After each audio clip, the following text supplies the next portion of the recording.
That is called living up to the hype this past weekend, man. Well, the rookie class of 2017 had a pretty good year. Start with Deshaun Watson, who took the league by storm before his ACL injury. A trio of rookie running backs, too, scored double-digit TDs. Saints back Alvin Kamara winning the Offensive Rookie of the Year, and both Kareem Hunt, Leonard Fournette playing critical offensive roles last season. So here we are now. We know all the rookies and where they've landed. So who do you think is going to be the potential Rookie of the Year, Mel? Diane, I go to running backs. It's the easiest position in transition. As long as you can block, and Saquon Barkley, running back, Penn State, can do everything you want a running back to do. Dave Gettleman said he wanted the second pick to have a chance to wear a gold jacket, to be a Hall of Famer.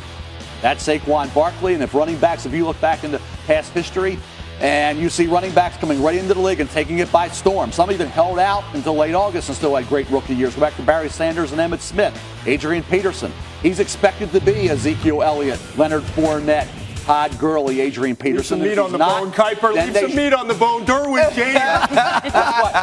He won't be tackling Barkley like that, man. Defensive Rookie of the Year, I think, this year. The Chargers get him at 17. What a great deal.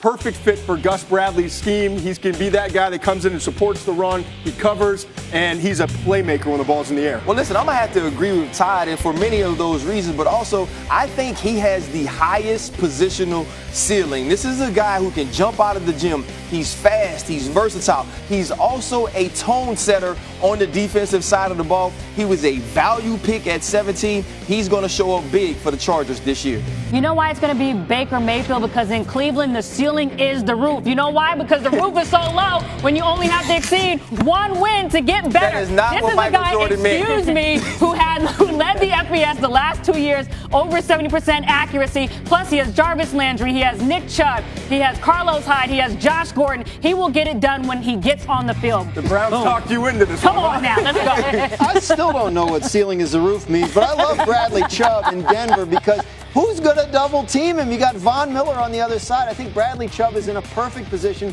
to rack up monster sack numbers for a rookie, and if he gets double-digit sacks, then I think he's got a good chance to be Defensive Rookie of the Year. Yeah, Bradley Chubb's going to get sacks, but Roquan Smith is going to rack up tackles. He may lead the league in tackles. This kid's going to be all over the place. The middle linebacker is back in Chicago. He is going to fit right in that defense, and he's going to lead that team also. In the last couple of years, you got Trubisky at quarterback. You got Roquan now. You got your leaders. You can see the plan in Chicago developing. Defensive Rookie of the Year, Roquan. All right, well, we know last year the New Orleans Saints had both the Offensive and Defensive Rookie of the Years, but I'm not too sure they're going to get those nods this season. So that brings up questionable moves, guys, in the first round of this draft. What are you questioning today here, Mel? Baker Mayfield, I think, number one pick. Really? I mean, did you not get the memo, Mel? They're about the ceiling in the roof. What happened? Well, the player on the board going number one. But, hey, we know what Baker Mayfield's going to be expected to do. I still think Tyrod Taylor's open in the year as a starter, and Baker Mayfield would be brought along slowly, even though he will compete for the job, Todd. A major reach. Baker Mayfield, number one pick overall. Yeah, I'm going to go with the Pittsburgh Steelers in the first round. To me, Terrell Edmonds, I didn't see it. And basically, my board has to be my bar. And on my board, I had him at 81. They'd take him at 28. Now, in his defense, he could be a linebacker, as Teddy Bruschi's talked about yesterday, and they could move him around because he's a big guy. He had unbelievable measurements and measurables at the combine. So we'll see how they develop him. My pick is the New Orleans Saints and Marcus Davenport, and not because I don't think this guy can be an impact player at some point, an edge rusher from UTSA, but to give up a first rounder next year, your pick this year, and a fifth rounder, it's tough for me to see moving up to grab Marcus Davenport at the 14th pick. Listen, when the Browns selected at fourth, I had my notes ready for Bradley Chubb, and then they went Denzel Ward. So this is because Greg Williams said he needs help in the secondary more than he does on the line with Myles Garrett and Emmanuel Ogbah. When you think about who they have at corner, it's Breanne Bodie-Calhoun and Jamar Taylor. You don't even know who they are. That's why you need a corner there to help. But he's 5'11", 183 pounds. Hopefully he weighs more than an electrical pole and can tackle somebody. The Seahawks drafted running back Rashad Penny late in the first round, and I know they've explained why they did it, but it still seemed high for this player and for a running back. Don't love taking a running back in the first round in general, and I think we're going to get to that in a minute, but Seattle's been struggling to replace Marshawn Lynch for a while. They're hoping this is a guy who can do it.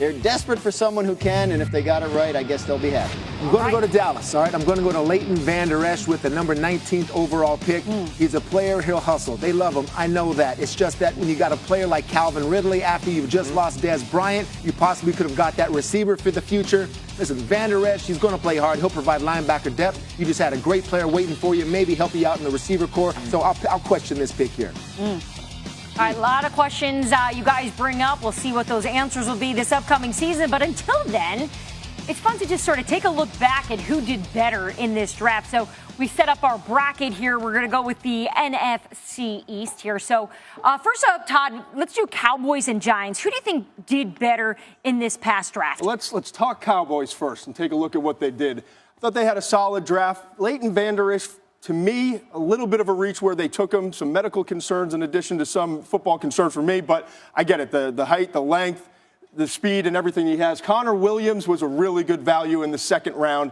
They finally got around to the wide receiver position in the third round.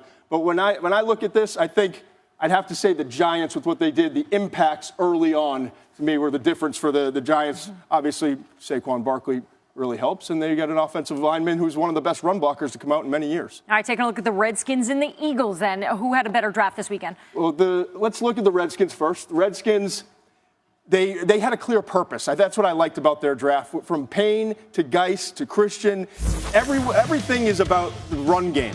They were 28th in rushing and 32nd in defending run, dead last. And so this team came in and said, you know what? We're going to get Payne in the first round, and we're going to put him right next to his old teammate, Jonathan Allen. Then we're going to get a running back so we can pound the ball, and this guy is a pounder. Darius Geis, who fell in the second round because of the character issues. Jerron Christian, offensive lineman with a lot of developmental upside, and they continue to get guys that can help versus the run with the safety Apke and Tim Settle. So I like their draft. I like the purpose.